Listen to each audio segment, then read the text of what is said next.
this is Professor White. Today we will look at polar coordinates, and we are going to focus on polar coordinates in terms of trigonometry. Alright, so let's get started. Let's say I have an xy plane.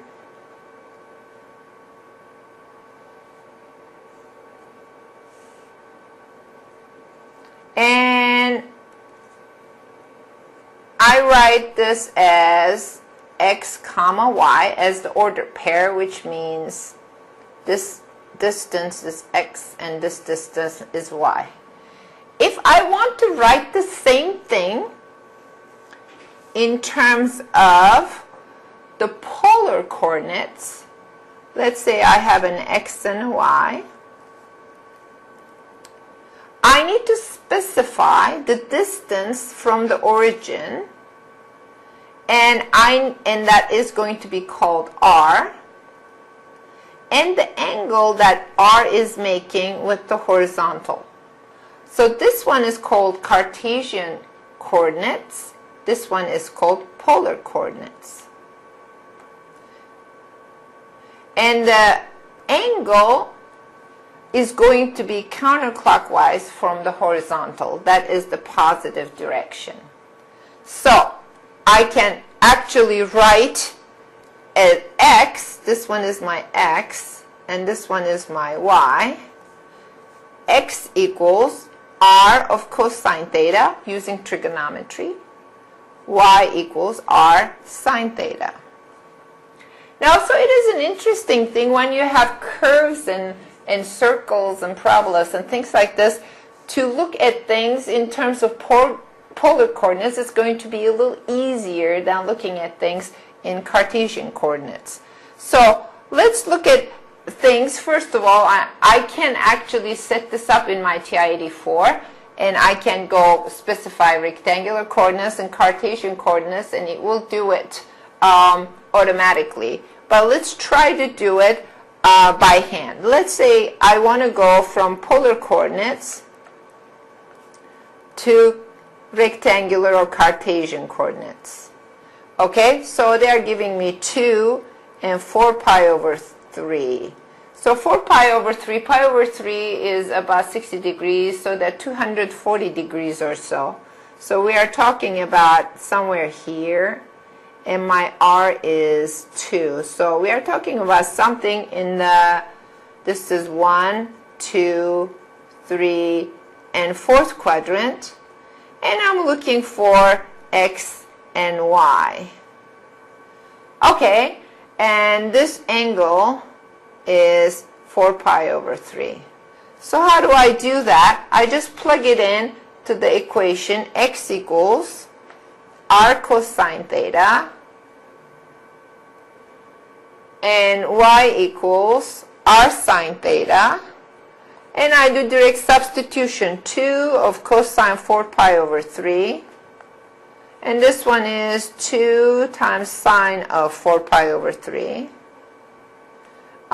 This one will give me 2 times negative 1/2 from trig, negative 1. And this one is going to give me 2 times negative rad 3 over 2, which is negative rad 3. Oh, look at that. The coordinate xy is then going to be negative 1 comma negative rad 3. And I go from polar to rectangular very easily that way.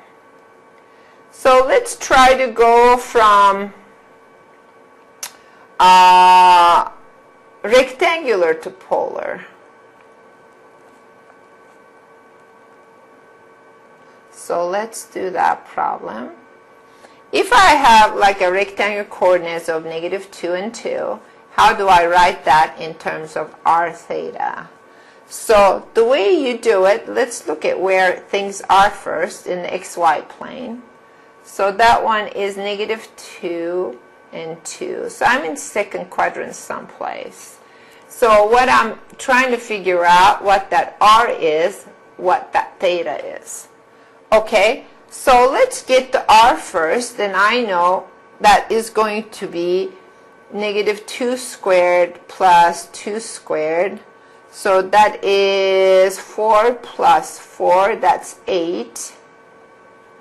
And that is 2 times 4, and 2 comes out, 2 rad 2. And that's how long r is. Now, I know that from trigonometry, tangent theta is y over x. So y happens to be 2, and x happens to be negative 2. That's negative 1. And what tangent gives me negative 1? And I know that's actually 45 degrees here. And that's going to be, when I look at the reference angle 45, that actually is going to be 135 degrees, which is 180 minus 45. All right, so I write my r theta as r, which is 2 rad 2, and then 135 degrees. All right, so I can handle that. So let's look at a couple of other things.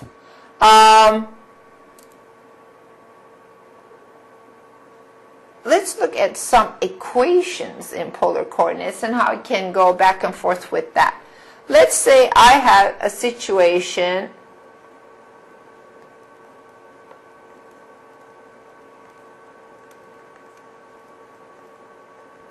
where I'm giving a polar equation, and that's usually r equals f of theta of some sort.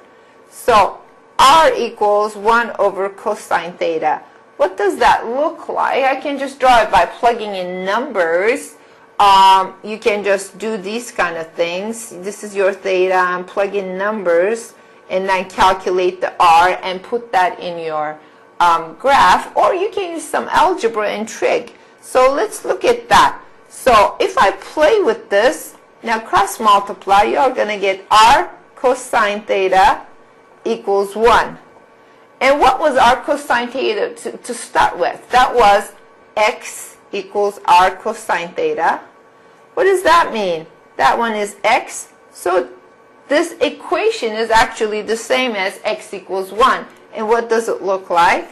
X equals 1 just looks something like that at 1. Oh, okay, so I can use some algebra and trig to actually draw these polar equations. If you are doing a TI-84, what you need to do is make sure that your mode is set not in rectangular but polar coordinates. You can enter this thing and it will draw it for you. Okay, how about another one? Let's say I have this situation, another example. R equals 4 sine theta. What does that look like? That one is a little bit trickier. So I'm, again, going from polar and trying to figure things out. Let's multiply. I know that with the sine square, cosine square, I have some luck. So what I'm going to do, I'm going to multiply left and right by r, and that is kind of a common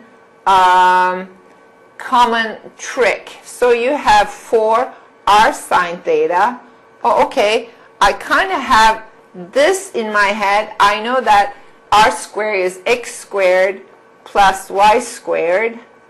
And what is that one? 4 times, oh, what was r sine theta?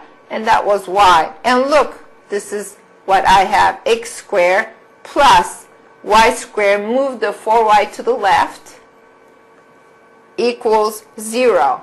Now, to make this perfect square, I need to add 4 on both sides. And that gives me, that will give me x squared plus y minus 2 squared equals 4. Oh, what is that? That actually is the equation of a circle centered at 0, 2, and radius of 2. Because I know my conic section. So what does it look like? So it's 0 and 2, and it has a radius of 2. So it's going to look, this is the center. It's going to look like that. So it is easy to draw if you know your conic sections well and your trigonometry is strong. So let's do another one. So I was going from polar equations to Cartesian and draw these things, you can do the same thing. Start with Cartesian and go to polar. So let's try that. Let's see, how do I go from my Cartesian or rectangular to polar? So let's get this Cartesian equation. And you have to be pretty good at completing the squares. X squared plus 2x plus y squared equals 0. To make this thing a perfect square, I need the 1. And this one is already a perfect square, so what do I have?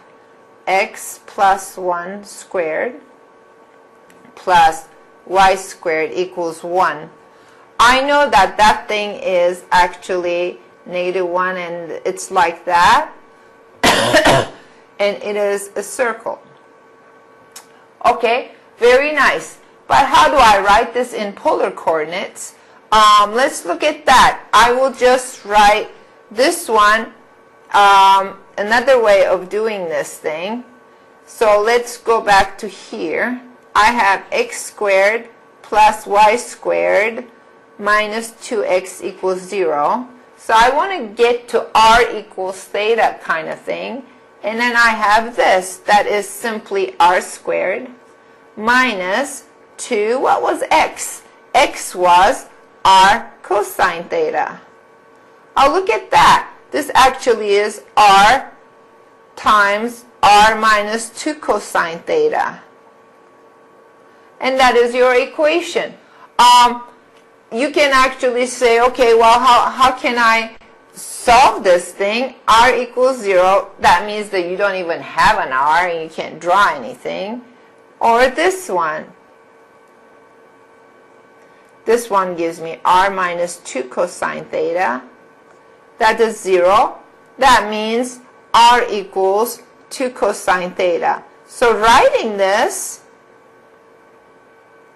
or writing that, and writing that are all the same. So you can go and play with, Cartesian, rectangular, and polar coordinates and draw them. And then there are certain standard tricks to do that. I'll just show you one more. Another common one is, like, I'm given y equals 9. Can you write this in terms of polar coordinates? That's your Cartesian. And when you go to polar, I just want to write some like that, r equals f of theta. So let's try that. So instead of y, I'm going to write r sine theta, and that's 9. Pull the r out, r equals 9 over sine theta, and that is the same as 9 cosecant theta. Okay, that was fairly easy. So you can use Trig to play with Cartesian and polar coordinate systems.